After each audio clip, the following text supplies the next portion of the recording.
Hi, and welcome. You're listening to the X22 Report. My name is Dave, and this is episode 3882b. Today's date is April 13th, 2026, and the title of the episode is Trump Controls Iran Bigger Than People Can Imagine. Ask yourself, why is the deep state panicking?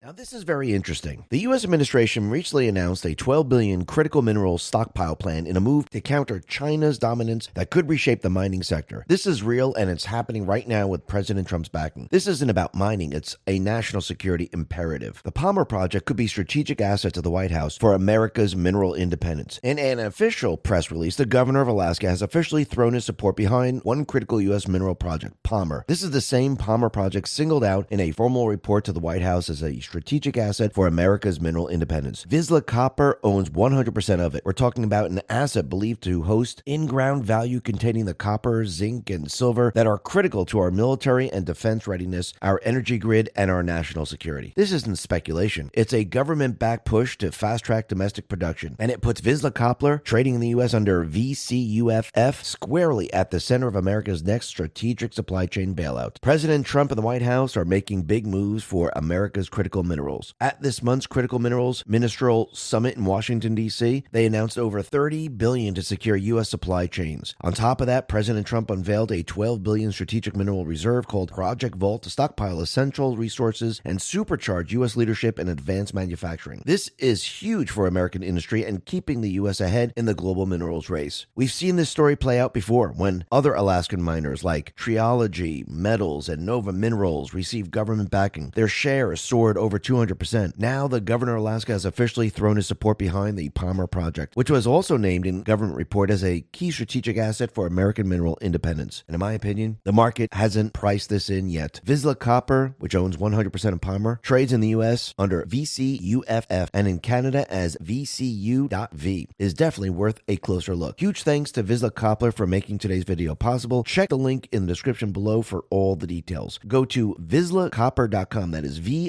VIZSLACOPPER.com. Tickers in the U.S. is VCUFF, or in Canada, VCU.V. Or click the link in the description. Let's get into the economic collapse, political and geopolitical news.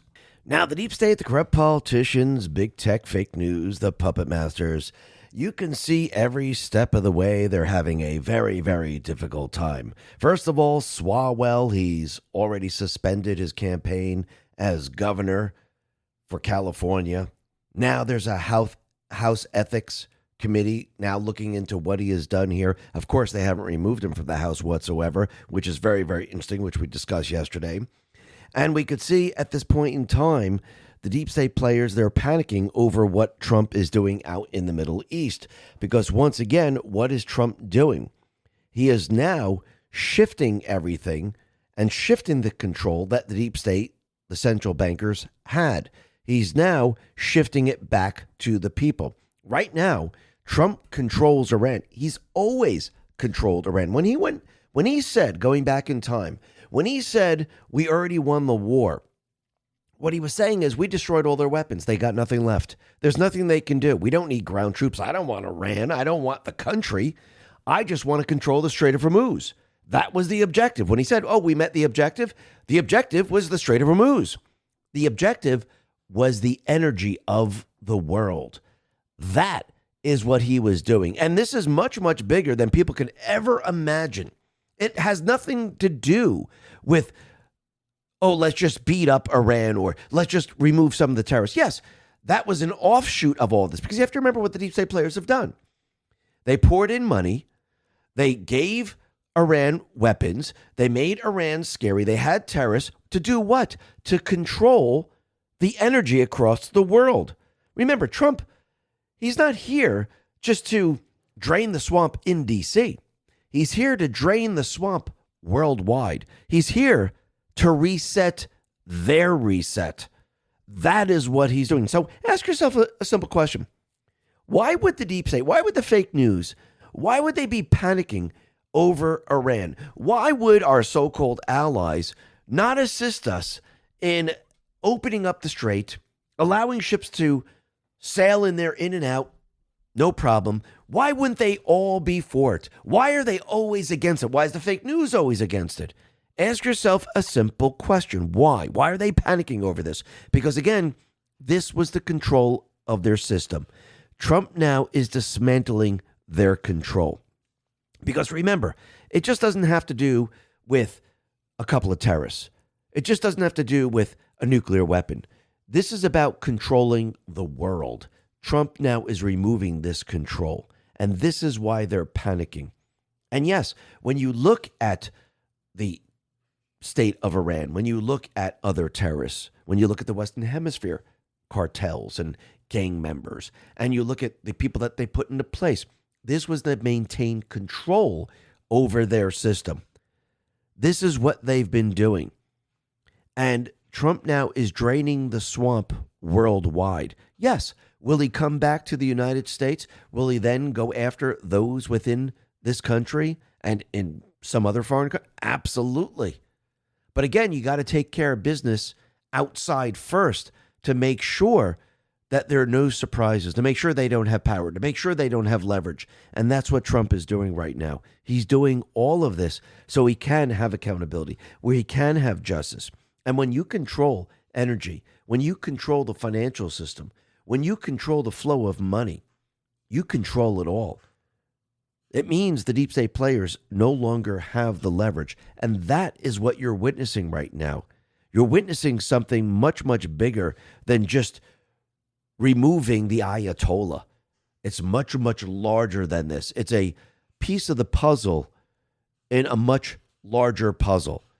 And that's what we're seeing right now. And every step of the way, what he's doing, he's setting it up so we, the people, benefit and the people of the world benefit. That is what he's doing right now. We'll be talking a lot more about this a little bit later. But first, let's talk about what's going on with all the fake stories that have to do with ICE detention and all the anti-ICE people. Because, again, they have fake story after fake story coming out. Anti-ICE advocates do anything and everything they can to try to paint law enforcement in a bad light, even peddle a false story. So this is very, very interesting. TSX-V, who is a citizen of this country, claims she was held by U.S. Customs and Border Protection agent at O'Hare International Airport for 30-plus hours and was then moved to U.S. Immigration and Customs Enforcement Facility in Broadview, Illinois, before finally being transferred to the Doge County Jail in Wisconsin. She claims she was ultimately released without her belongings. And this story was sent around, and it was used as an example to slander ICE with accusations of indiscriminately arresting Americans and was amplified on social media. And this is what they put around. But the whole thing was fake. The entire story started to unravel. Homeland Security put this out and said the passenger's claim are blatantly false. Sunny TSX-V arrived at O'Hare at 10:21 a.m. on March 5th, 2026. CBP officers referred her to secondary for additional inspection based on law enforcement checks and conducted a baggage exam. Miss TSX-V departed CBP within 90 minutes of her arrival to the United States. Miss TSX-V was not taken into custody or transferred to ICE for detention. And they said, here are the receipts.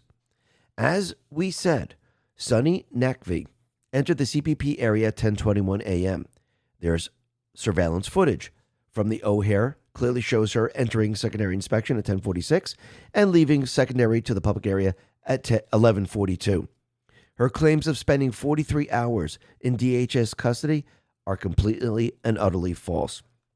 Sheriff Schmidt investigated TSX-V's claims and uncovered the hotel records show she checked into the Hampton Inn and Suites in Rosemont, Illinois, near the airport for the duration of the alleged detention. Additionally, surveillance footage and other records place her in Wisconsin with an acquaintance, including shopping at a gas station, not in custody.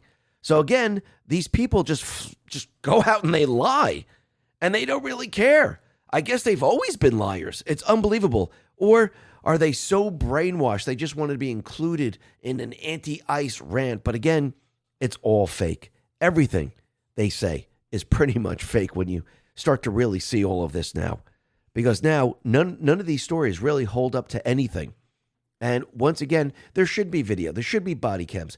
So this way we can prove them every step of the way that you're lying. Look, here's the video. Here's what's really happened. Here's the surveillance footage. And this should continue to happen because once again, you can see that these people will just continually lie, get on the news. You'll have a politician then grab the story, promote the story, push it, and build this entire narrative that is completely and utterly fake. And this has been happening for a very long time with pretty much almost everything in this country. And this is why we call them the fake news. Now, the other thing that's very interesting is that we could see that Viktor Orban right now, he is now basically conceded with the elections that he will no longer be prime minister, which is very, very interesting. And all the usual suspects have now come out and actually supported the new prime minister. Hillary Clinton put this out, and she said the following. The end of Viktor Orban's autocratic regime is a victory not just for Hungary, but for people who value democracy around the world. Dr. Eli Davis said, if it was an autocratic regime, then how did people just vote in free democratic elections to replace him? Can the Iranians also vote to get rid of their autocratic regime? No, they really can't. So why would she say something like that? Well, I think basically maybe there was an autocratic regime that actually placed the new person in this position. But there are others that said pretty much almost the same thing. Alex Soros, Gavin Newsom, Tim Walz. That should tell you everything you need to know right there. So Peter Major is supposedly going to be the next prime minister.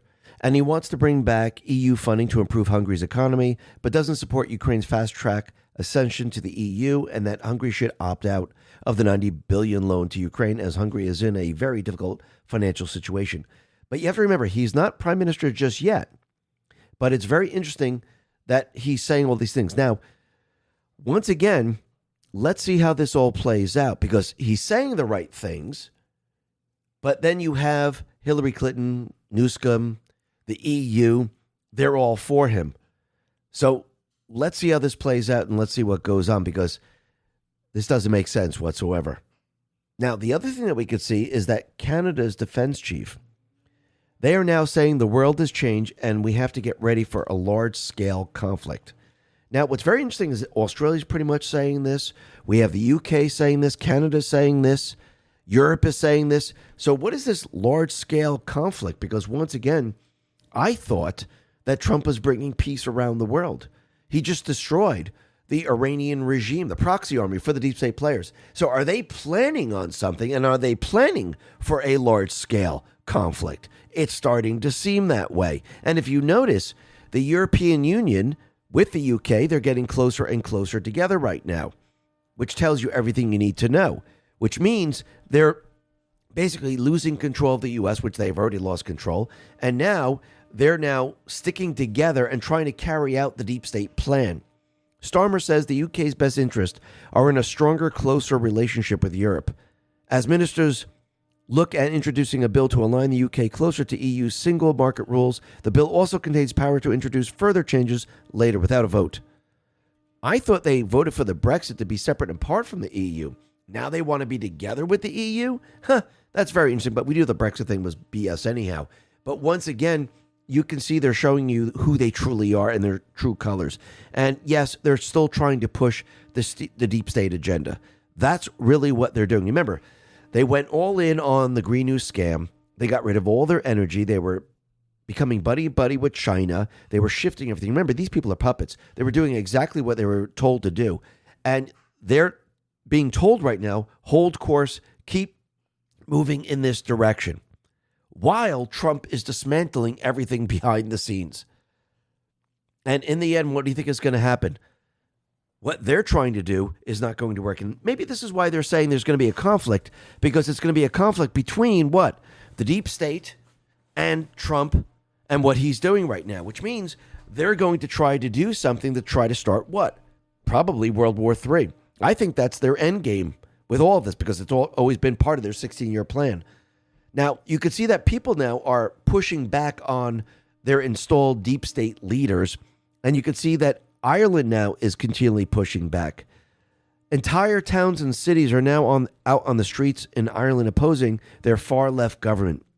The fear tactics completely backfired, and they are now more united than ever. Elon Musk says, good. And yes, this is what the people around the world should be doing. They should be fighting back against their installed puppets. And I do believe we're probably going to start to see that out in the UK. You're going to see it a lot more in France. You're going to see it in Germany. But again, The Europeans, and no offense to the Europeans, they're a little bit lazy when it comes to pushing back. It takes them a little bit of time. But I do believe eventually what will happen is they will push back. Because again, when you reach the point of destruction, you have no other place to go than forward. And this is when people find the will to change. Sometimes it takes quite a bit for people to say enough is enough. And you're starting to see that this is beginning. But again, we still have more time to go here until more and more people say enough is enough. I mean, if you look at the United States, pretty much the same thing.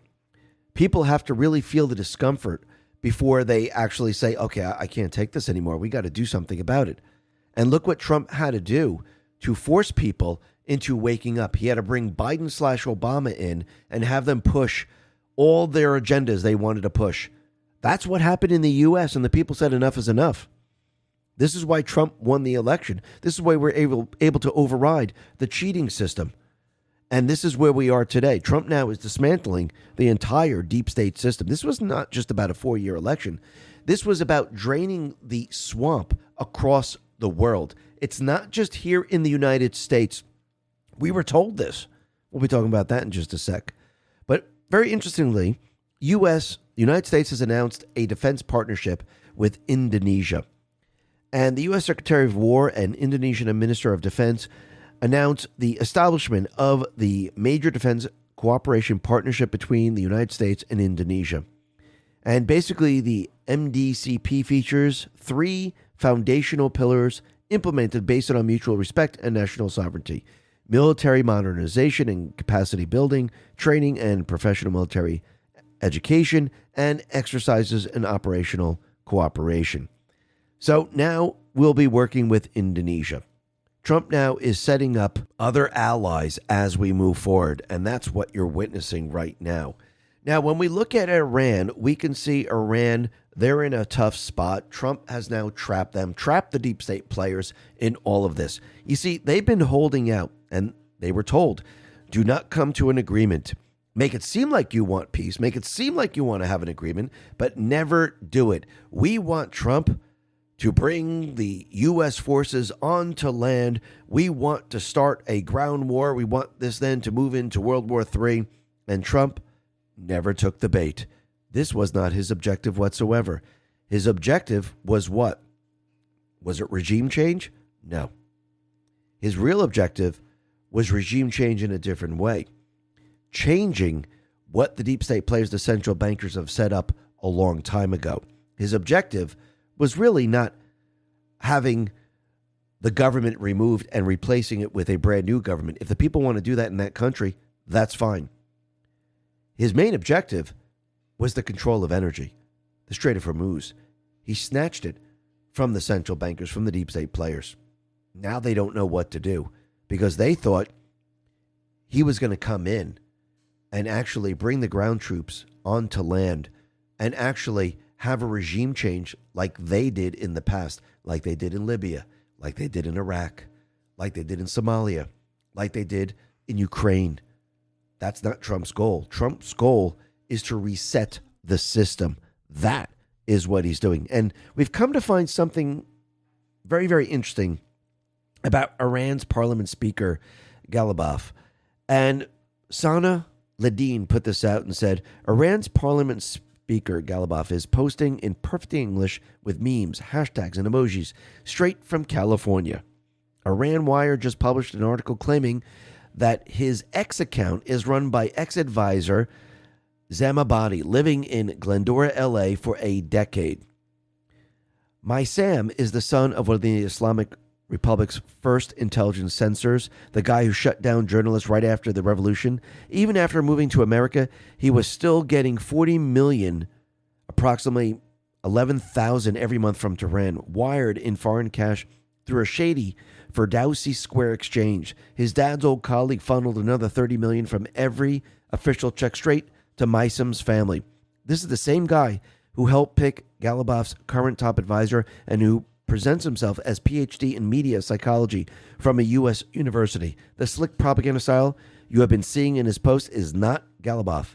It's Iranian regime's ghostwriter in California. The regime's loudest voice is being run from the country it claims to hate. And there's a lot of people from the IRGC, from the regime that lives here in the United States. And now, every day that passes, you can see the deep state players, they're panicking because Marco Rubio and the rest, they're hunting them down and saying, okay, you need to leave our country. If they're here with a green card and they're visitors, they got to leave, which most of them are, which is very, very interesting. But think about what's happening right now. Since Trump now is basically taking control of the Strait of Hormuz, the EU thought, wow, this would be the perfect time. Oil prices are going up. We could say this is the perfect time to switch to green energy. And that's exactly what they're doing. Actually, Trump just trapped them in all of that. Ursula von der Leyen says that the Middle East crisis has made clear the only lasting way out of fossil dependency is to modernize by shifting to green energy and electrifying the economy as rapidly as possible. Okay, you go ahead and do that. Get rid of all oil and gas. Get rid of your nuclear. Go strictly solar. Go strictly wind, which you're planning on. And they're trying to use this to convince the people that this is the way to go. You do this. Energy costs are going to start to drop. And you're going to have no energy whatsoever because you'll be using wind and solar. You won't be able to manufacture or you won't be able to do anything. But again, this was part of the plan. The part of the plan was to shift everything to China. So what do? You install the dumbest people you possibly can find, convince them that this is the way, and they follow those instructions. And that's exactly what Starmer's doing, Merz is doing, Ursula von der Leyen's doing, the Prime Minister of Australia, New Zealand, Spain, you name it. They're all doing the same thing. Why? Because they were told to. That is why. But you can see every step of the way, we have these propaganda channels on X, and they continually put out fake stories. Iranian force put this out on X and says, at the very moment when Trump was boasting that Iran's naval power has been completely destroyed, the Iranian Navy sank a U.S. ship that attempted to approach the port of Bandar Abbas. Well, the picture's fake. The story's fake. It's all fake. The video is from March 2026, not April.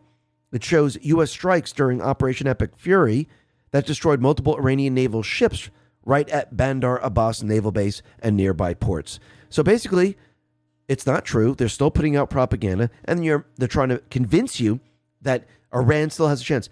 By the way, like we've been saying from the very, very beginning, Iran has no power left.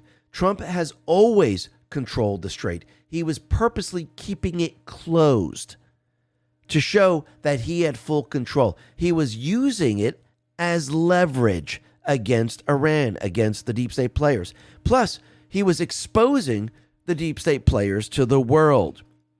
Trump, he put this out and he says, Iran's Navy is laying at the bottom of the sea, completely obliterated, 158 ships. What we have not hit are their small number of what they call fast attack ships because we do not consider them much of a threat. Warning, if any of these ships come anywhere close to our blockade, they will be immediately eliminated using the same system of kill that we use against the drug dealers on boats at sea. It is quick and brutal. P.S. 98.2% of drugs coming into the U.S. by ocean or sea have been stopped. Thank you for your attention to this matter. President DJT. Now think about it. Trump went after Venezuela first. He had to open the oil markets and shut down China. He showed the world that these fast-moving boats that were carrying drugs, we could hit them without them even knowing that it was going to happen. All of a sudden, the missile just came out of the sky, and boom, they're gone. Just like that. No warning, no flashing lights, nothing. 1 minute they're there, 1 minute they're gone. You think he did that on purpose? Yes, because he knew eventually these ridiculous, small, fast-moving boats in the Strait of Hormuz, they most likely they were going to be used to cause problems. But now they're looking like, well, if we head to one of the ships, a missile is just going to fly out of the air. We saw this happen in Venezuela. It will hit us, and we'll have no way to maneuver. We won't be able to avoid it, and we'll be destroyed in a moment.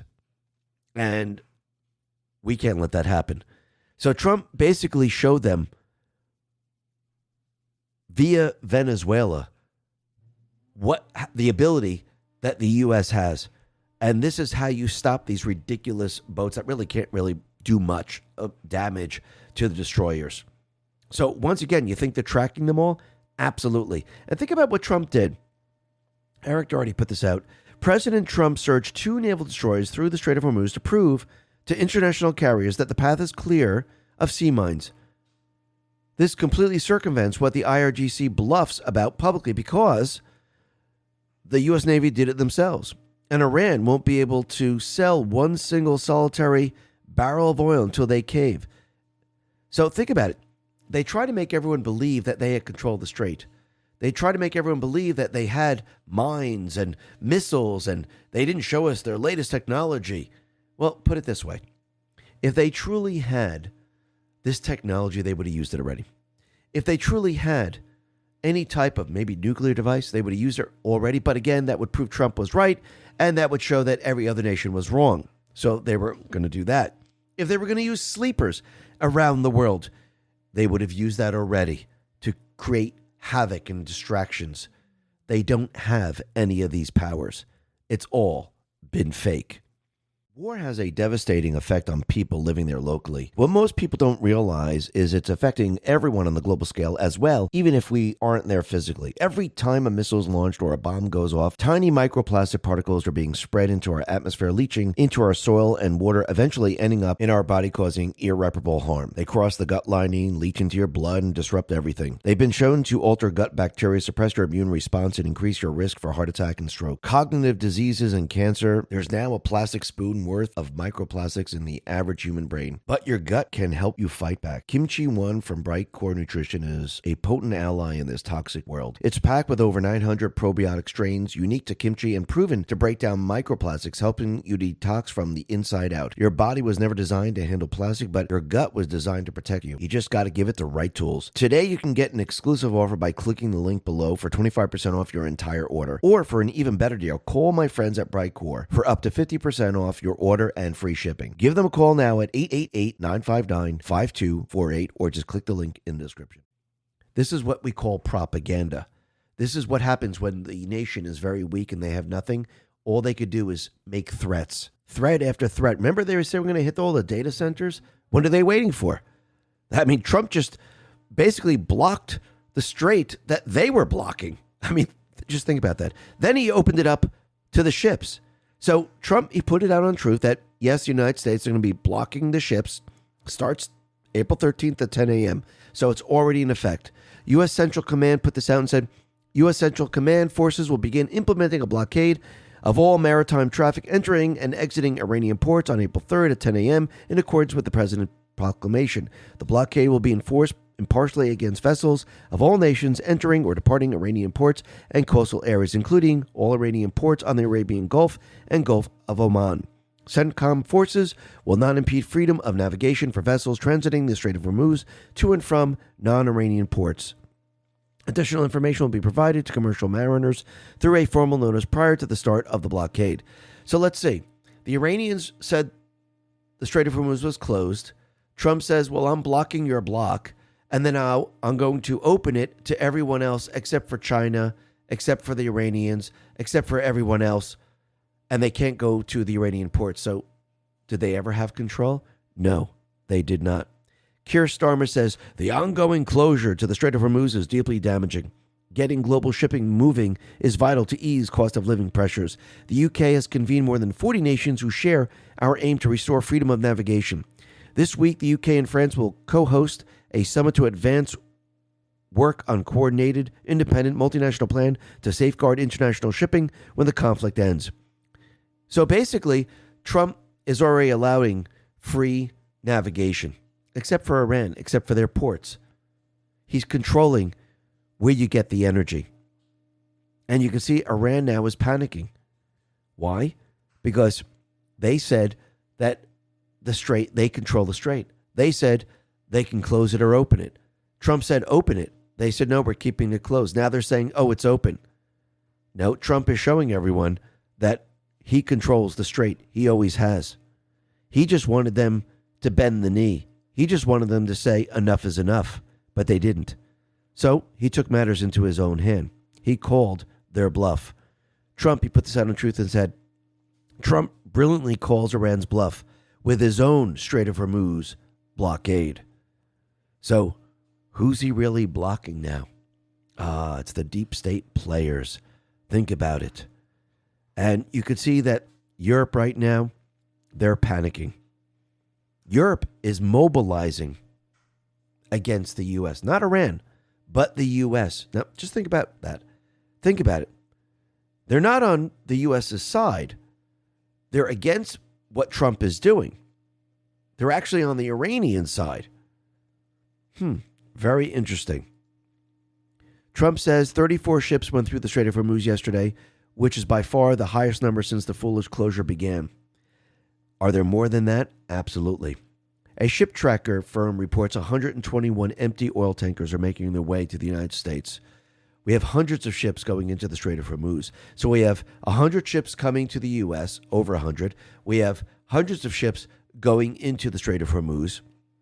Trump now is basically controlling where countries get energy. Do you want it from this area over here where something might happen? Or would you just like to get it cheaper and a little bit more safe? And that would be the United States. Clandestine says, we're watching the world's most powerful reset.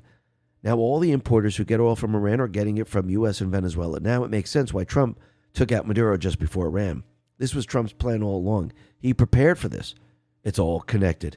Absolutely. And think about what Trump did with J.D. Vance. Like we said yesterday, he never expected the Iranians, the proxy army of the deep state, the central bankers, to actually say, yes, let's make a deal. He knew it wasn't going to happen. But again, he had to show the world and he had to check the box. James Thorne put this out and said, the mission was never negotiation. It was documentation. In the language of Sun Tzu, when peace is impossible, you must first appear to seek it, so that when force follows, it is seen not as aggression, but inevitability. Sending J.D. Vance, a man whose reputation is peace, into a hopeless stalemate was not naivete, but design. The U.S. didn't go to talk. It went to witness. And when Tehran overturned the table with camera rolling, the trap was complete. Legitimacy secured, perception shaped, and the next move pre-justified. Have a nice day. Absolutely. And this is exactly what happened right there. Trump is using the art of war on the deep state and on the proxy armies. And think about what Trump has just done.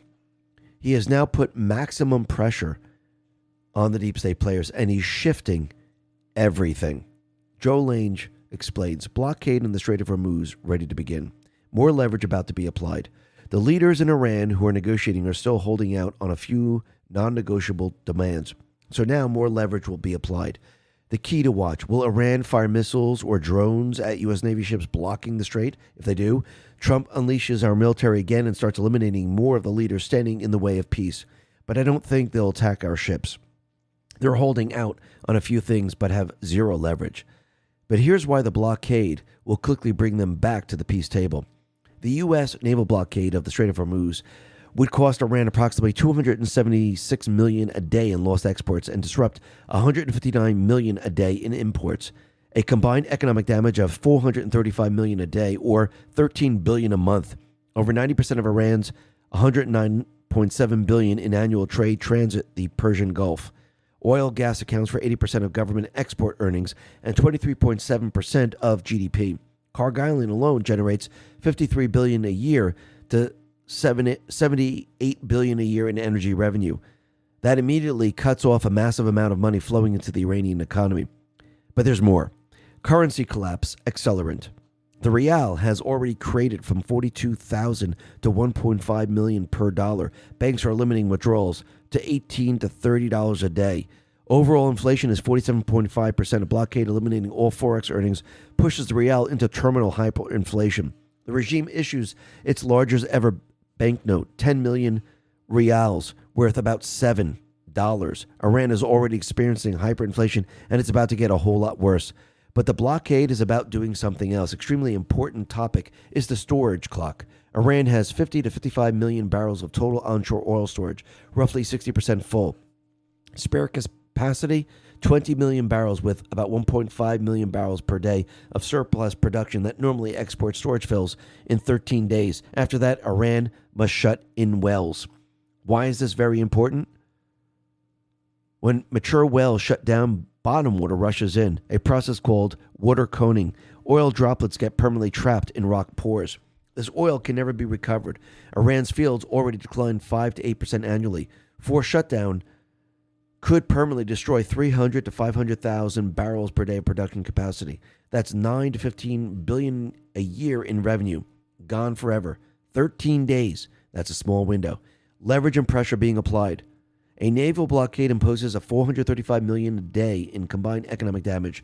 Storage fills in 13 days, forcing well shut-ins that cause permanent reservoir damage. The Rials enters terminal collapse. Iran's alternatives outside the Strait can replace less than 10% of Gulf throughput. The blockade makes continued resistance economically impossible. And don't forget this important point. Iran isn't the only target of this blockade. The bigger target is the oligarchy of puppet masters in Europe, who are also feeling the financial squeeze and being forced to buy American energy now.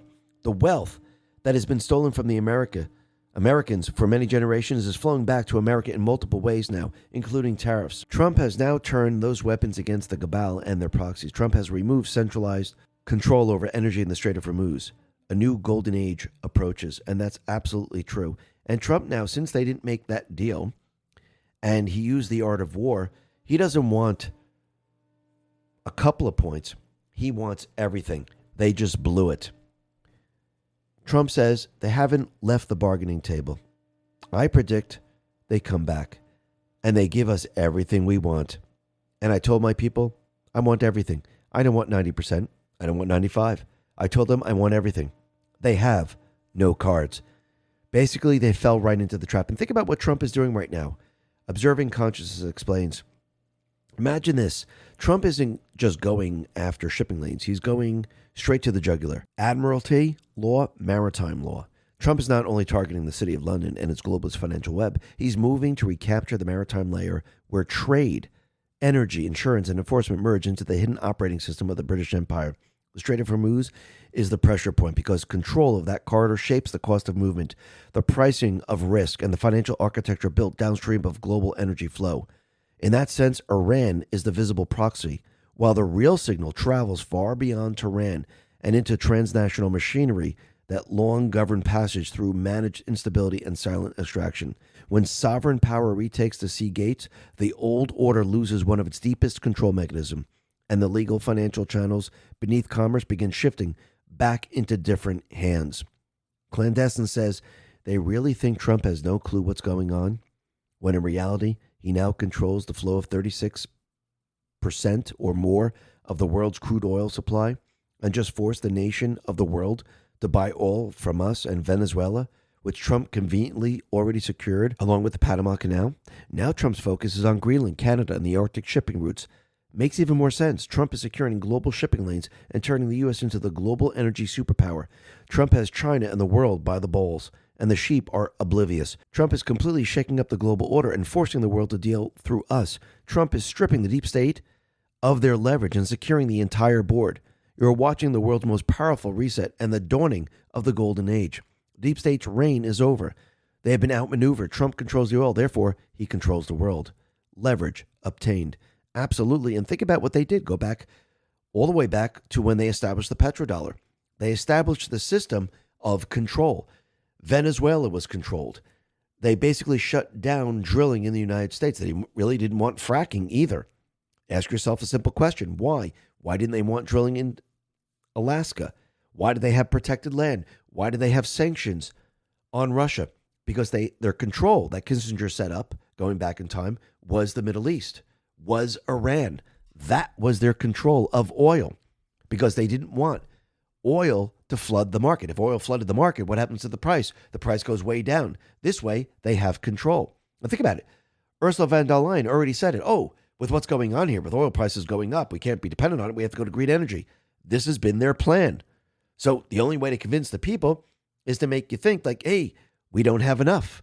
Prices are going up. We must find new energy. Now it's falling apart. Trump just opened the floodgates via Venezuela. Oil now is hitting the markets. Trump is drilling like crazy in the United States. The United States now is completely independent. We produce more oil than almost any other country. Now, with Trump removing the sanctions from Russia, they can then flood the market. And now with the fear and everything, the control that they had in the Middle East, it's gone. Because think about it. He removed all the deep state players in the Middle East and he had them sign the Abraham Accords. He's resetting the entire world. And basically what he's really doing, he's setting everything up, putting all the pieces together, getting all the leverage, deleveraging the central bank so he can actually then move against the central bank in the end. That is what he's doing right now. And the system that he's building is becoming stronger and stronger every single day. So ask yourself the simple question. You go back to the beginning when we said, why is the deep state, why are they so panicked over Iran? Think about that. It's not just China. It goes far beyond this. Yes, China was part of it, but it goes way beyond this. Remember, going back, maybe it's Trump's first term, the battle over the central bank system is going to be one of the biggest battles that we've ever seen. And the central banks, they do not like to go quietly into the night. Because remember, when you have a private central bank in every single country, they control the creation of currency. They can enslave the people. When you get rid of it and you allow the entire world to go back to sound money, where you don't have the elites controlling your energy, saying that it's all your fault, that you have to use solar, you have to use wind, you have to pay a carbon tax. You have to do all these things because you're to blame for all of this. Do not use the resources of the earth because we don't have that much left. This is what they've been doing. This is why they came up with the whole climate thing. Because they were trying, they had to figure out a way to make you feel guilty. And now Trump is shutting it all down. And what happens when we have very, very cheap energy? What happens when we have sound money? What happens when we get rid of the private central bank? All of this pretty much goes away. That is what Trump is doing. And think about it. The entire system is based on their money laundering system. Walter Kurt put this out and said, Elon Musk was right. The federal government has been writing checks to anyone who asked for years on end. Zero verification requirements. Today, I confirmed a pattern. Dissolve business entities billing Medicaid at scale. In just one small batch, I have verified over 15 million. One was dissolved in 2011, yet between 2020 and 2024, it billed Medicaid over $1.8 million. Our tax dollars are paying businesses dissolved over a decade ago. They don't even check. They just send them money. It's infuriating. No, it's their money system. That is what we're witnessing right now. And you can see this is why they've been trying to stop Trump every step of the way. Yes, when you look at the deep state, when you look at Antifa, when you look at Soros, when you look at pretty much everything, Epstein and all of it, this is all part of the system. It's all the pieces of the system. And what drives the system? It's money. That is what drives the entire system. When you shut down the money, you shut down the system. Think about it. Any criminal organization, do they do it just to do it, or do they do it because there's money? There's money involved. Why do the cartels do it? Because there's money. Why are there gangs? There's money. Yes, there's symptoms of the money, because to maintain and continually collect the money, you have to do what? You have to protect your system. So the cartels protect their human trafficking, they protect their drug trafficking, their oil trafficking. And what do? They use gangs. They are gangs. They are terrorists. So yes, are they going to hurt people? Absolutely. So if you have this gigantic system that you now control in the world, remember, the deep state system is not just here in the United States, it's a criminal syndicate throughout the world. If you're going to maintain your system of this criminal syndicate, what do? Well, you need to pay enforcers. You need to pay people to protect your system. And these people might go out and hurt people. They might start riots. They might start wars. They might do all of the above to protect the system. That is what you're witnessing right now. And this is why they've been trying to stop Trump every step of the way. But he's too smart for them.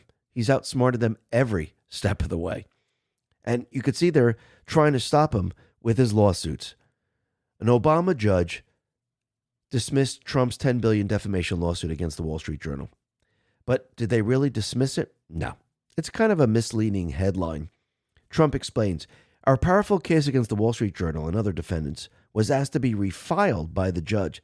It is not a termination. It is a suggested refiling, and we will be, as per the order, refiling an updated lawsuit on or before April 27th, President DJT. So let's see how this all plays out in the end. Now, we could see that the deep state players, they're definitely panicking right now, especially what's happening with Swalwell, what's happening with the Atkinson transcript. Because you have to remember, the deep state players, they are the ones who created the Russia collusion, the Alpha Bank hoax, the fake impeachment number 1, the fake impeachment number 2, all the other indictments. They're the ones who've been projecting themselves onto Trump, trying to stop him every step of the way. And it looks like Adam Schiff, well, he's in deep trouble right now. The whistleblower in the first Trump impeachment lied, and Adam Schiff had it buried until today. This took 6 years, but we finally have it. Lying and disgusting Adam Schiff covered up a transcript from corrupt former Inspector General Atkinson, who testified that the BS whistleblower in the first bogus Trump impeachment was caught in a lie. This was buried in the basement of the Capitol until today. Adam Schiff buried the truth so that he could commit another coup against Trump in their effort to remove him from power. So now the information has been released. ODNI, Gabbard, finally was able to release the information. And once again, it shows that Adam Schiff lied. You can see that he's panicking right now. Unbelievable. And more is going to come out against the deep state players. We're witnessing the drip of information. So think about it. Trump is dismantling their entire system worldwide, shutting their system down, exposing it in the United States, now exposing all these people that were trying to remove him from office during his first term. Soon you're going to see how they overthrew the United States government and how they unleashed a virus onto the people so they could overthrow the United States government. It's all falling apart on them. And remember, the system is made up of many, many parts. And let's see, is the Pope involved? Is the Catholic Church, could they be involved? I think Trump now is pointing that way. And what's very interesting is that, and Cynical Publicist explains, is that Obama's henchman, David Axelrod, met with the Pope Leo last week to coordinate a media propaganda blitz on a quasi-color revolution designed to separate faithful American Roman Catholics from support for the MAGA agenda. And this is absolutely true. He did meet with him. And maybe this is why Trump decided, you know what? You want to play the game? I'm going to call you out on it. And the reporters keep asking Trump, are you going to apologize? You're going to apologize? Trump says, no, I'm not apologizing. But this is what he put out. Pope Leo is weak on crime and terrible for foreign policy. He talks about fear of the Trump administration, but doesn't mention the fear that the Catholic Church and all other Christian organizations had during COVID when they were arresting priests, ministers, and everybody else for holding church services, even when going outside and being 10 and even 20 feet apart. I like his brother Louis much better than I like him because Louis is all MAGA. He gets it, and Leo doesn't. I don't want a pope who thinks it's okay for Iran to have nuclear weapons. I don't want a pope who thinks it's terrible that America attacked Venezuela, a country that was sending massive amounts of drugs into the United States, and even worse, emptying their prisons, including murderers, drug dealers, and killers into our country. And I don't want a pope who criticizes the president of the United States because I'm doing exactly what I was elected to do. In a landslide, setting a record low numbers in crime and creating the greatest stock market in history, Leo should be thankful because, as everyone knows, he was a shocking surprise. He wasn't on any list to be pope and was only put there by the church because he was an American. And they thought that would be the best way to deal with President DJT. If I wasn't in the White House, Leo wouldn't be in the Vatican. Unfortunately, Leo's weak on crime, weak on nuclear weapons, does not sit well with me, nor does the fact that he meets with Obama's sympathizers like David Axelrod, a loser from the left who is one of those who wanted churchgoers and clerics to be arrested. Leo should get his act together as Pope, use common sense, stop catering to the radical left, and focus on being a great Pope, not a politician. It's hurting him very badly. And more importantly, it's hurting the Catholic Church, President DJT. And what's very interesting is that on 60 Minutes, Cardinal Robert McElroy of D.C. says that their mass count within the Spanish masses in our archdiocese went down 30% from the year before. 30%. Wall Street Maverick says, so the Catholic Church wants open borders because it's good for business and their lifestyle? They get more donations and more young boys available for altar boy duties? That's interesting. So did they profit from the illegal invasion of our borders? And they admitted in a hearing they handed over children to unvetted sponsors? Yeah, they did. So the Catholic charities raked in over $2 billion in federal grants under Biden's open border chaos, $1.9 billion from HHS alone. The Office of Refugee Resettlement funneled $616 million to them in 2023 for resettlement, while the Pentagon's own audit found $1.7 billion wasted on a single canceled contract. DOG's receipts show HHS blew $2.9 billion on an ORR influx facility contract alone. When NGOs profit from crisis, taxpayers lose. Biden's policies turned charity into a racket, prioritizing illegal inflows over citizens. Time to audit it all. C3 says, wait until normies realize Catholic Charities is just a nice-sounding name for a massive human trafficking organization. You could tell we're getting close. Not another taxpayer dollar. Absolutely. Then Trump did something else. He decided to use a meme and post it to Truth Social. And it shows him healing someone. And there's the flag, there's eagles flying around, jets, soldiers, nurses standing around him. He has a red robe and a yellow type of, a white type of shirt, and there are soldiers in the air. Now, what's very interesting is that the picture that he used, it looks like the soldier in the middle, they're saying, oh, there's a demon or whatever. But the original picture is not a demon. It's all soldiers. And by the way, the original picture came from Nick Adams, and it says, America has been sick for a long time. President Trump is healing this nation. So Nick put this out showing that Trump is healing the nation. He's doing God's work. Now, Trump, he took down the post, but ask yourself a very simple question. Trump just doesn't do things by accident. Why did he put it up there in the first place? Did he want people to talk about it? Was he hoping that reporters would say, hey, why did you put that up? Do you think you're Jesus? No, he doesn't think he's Jesus. He even said, I don't think I'm Jesus. I think I'm a doctor who's healing people, healing the nation. But I think he wanted the fake news to ask him a simple question because he kind of expanded on all of this. The reporter says, Mr. President, did you post a picture of yourself depicting yourself as Jesus Christ? Trump says, well, it wasn't depicted. It was me. I did post it, and I thought it was me as a doctor and had to do with the Red Cross, as a Red Cross worker there, which we support. And only the fake news could come up with that one. So I just heard about it, and I said, well, how did they come up with that? It's supposed to be me as a doctor making people better. And I do make people better. I make people a lot better. So he mentioned the Red Cross, which is very, very interesting. Let's go back to post 489, January 7, 2018. U.S. taxpayers are paying for it all. Paris Accord, scam trillions. Red Cross, scam billions. Foreign aid, scam trillions. War, scam trillion. On and on and on. Who audits where the money actually goes? Who actually receives the money? The U.S. taxpayer is funding the very people we are engaged in taking down. Slush funds everywhere. Think George Soros pays for Antifa out of his own pocket? The hole is deep. Feel sick yet? So why would he bringing up Red Cross? Is that the next marker? Is that what we have to be looking at? Is that where they're funding a lot of the money? Of course it is. Post 1249, April 23rd, 2018. Red Cross Iran, Red Cross Pakistan, Red Cross North Korea, Red Cross ... Define smuggle. What is smuggled?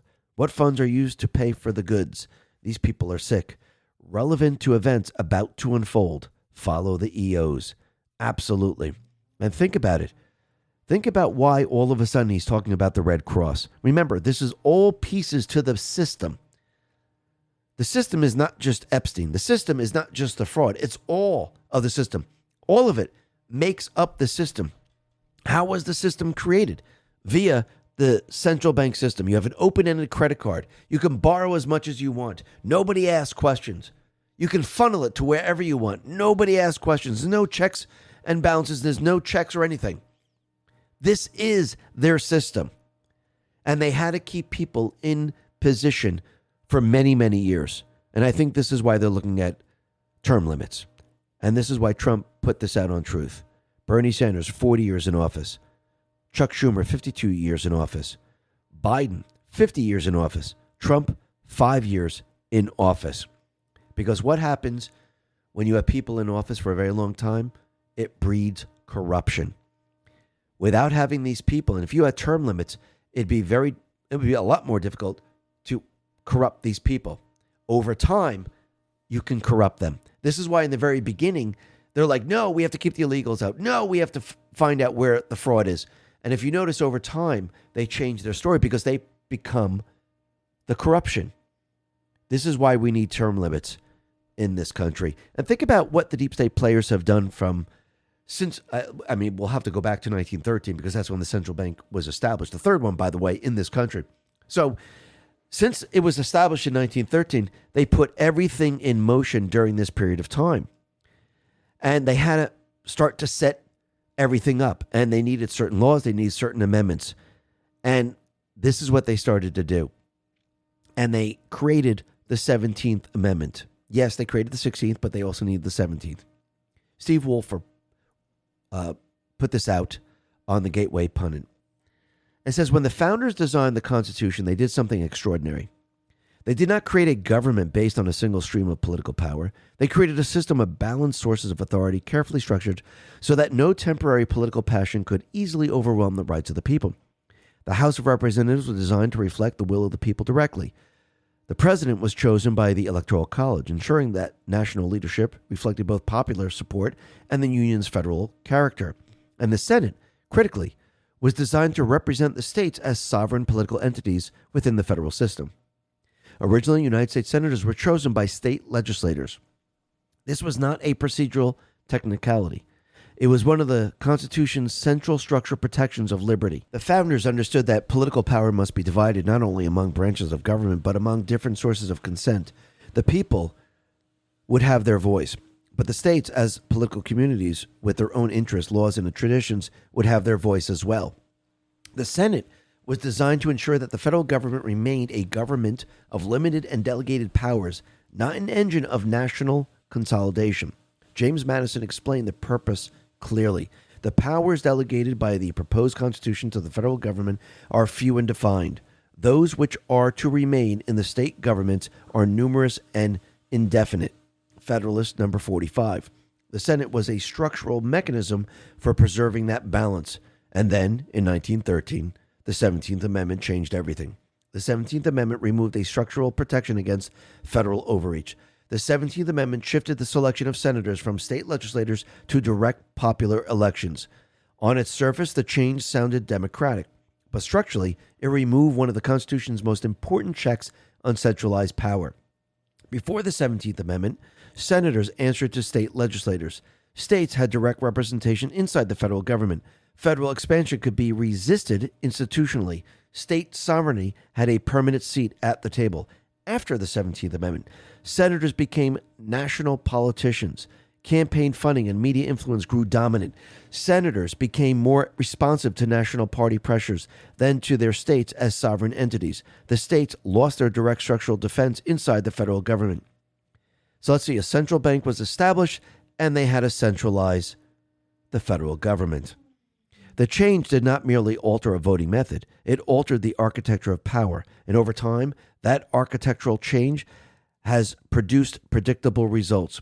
What followed? Expansion of federal power into state domains. Without senators accountable to state legislators, the federal government gradually expanded its reach into areas traditionally governed by the states. Among the commonly cited results, expansion of federal regulation into state responsibilities, education standard, land use, environmental regulation, healthcare mandates, and labor rules increasingly originate in Washington rather than in state capitals, growth of unfunded federal mandates. Congress increasingly imposed requirements on states while leaving state taxpayers responsible for the cost. Increased dependence on federal funding. Federal grants often come with conditions that influence state policy decisions, shifting practical control toward Washington. Centralization of policymaking authority. Policy decisions affecting local communities are increasingly made by distant federal agencies rather than elected state officials. Weakening of federalism as a structural protection of liberty. When states lose institutional influence inside the federal government, the balance of power shifts toward national consolidation. The founders did not design a system in which all major political decisions would flow through Washington. Remember, the deep state players, they always plan on centralization. This is why they introduced a central bank. They designed a system in which states would remain meaningful centers of political authority. The 17th Amendment weakened that design, and Washington grew. The founders understood the danger of consolidated power. Alexander Hamilton warned, power over a man's substance amounts to a power over his will. Federalist, number 79. When political authority concentrates in a single national structure, citizens lose the protection that comes from multiple competing centers of power. Federalism was never merely a technical arrangement. It was a protection for liberty. As George Mason warned, the powers of the general government being defined, the state governments retain all rights not expressly surrendered. The 17th Amendment blurred that boundary. The solution? Restore structural balance through constitutional repair. It's time to change it all. We need term limits for members of Congress. We need to reintroduce what we had before, remove the 17th Amendment. We have to decentralize everything. And I do believe this is what Trump is now doing. He is now shifting everything and decentralizing the world. You have to remember, the world was centralized. It was a hostile takeover of the world. And the deep state players, they formed this criminal syndicate worldwide. They installed their puppet generals into these positions in all the different countries. And they maintained control for a very long time. Trump is disrupting that control. Trump is removing that control. And for those people saying we should just do it here and that's it, you don't understand. The control is worldwide. If you just do it here in this country, the structure remains in place. We must remove that structure. If we don't, Trump has done nothing then. You might feel happy. You had a couple arrests. You might be happy that, oh, look, Epstein's exposed and we got rid of the Hollywood people and the political people. But if the structure remains, nothing changes. That's why Trump is doing this. He's removing their structure. And once that's gone, that's when you can look within. That's when you can have accountability. That's when you have all the leverage. That's when you can have justice. And we will have justice. Why? Because the patriots are in control. Listen, everyone, thanks a lot for listening. Be well, be safe, and especially be prepared. Thanks a lot.